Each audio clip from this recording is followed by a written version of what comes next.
Pointi ya pili ya kuongezea hapo ni upinzani hauwezi kufa.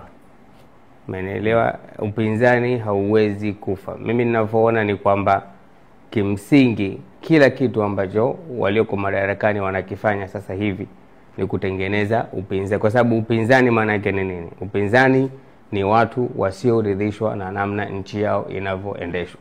Unaona?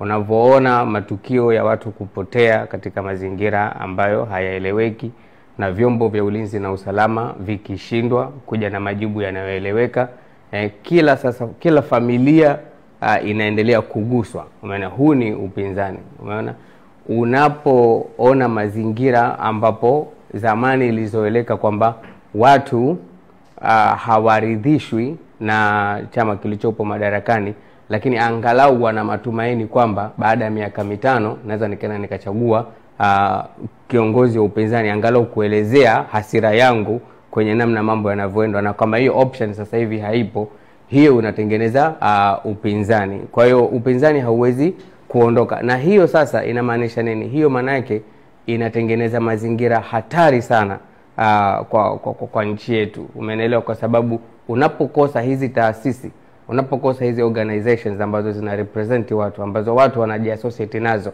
kinachoweza kuja kutokea, sisi hapa tunapenda sana kudanganyana Tanzania kwamba kilichotokea Kenya hakiwezi kutokea Tanzania, kilichotokea Madagascar hakiwezi kutokea lakini hata rais wa Madagascar hakutegemea kwamba kilichotokea kingeweza kutokea, na hata hapa Tanzania hatukutegemea kwamba kile kilichotokezea kwenye mwendo kasi kingeweza kutokezea. Usiku wake tu asubuhi tumeamka, hatukujua kwamba jioni au usiku watu wangefanya kile walichokifanya kwa mwendo kasi.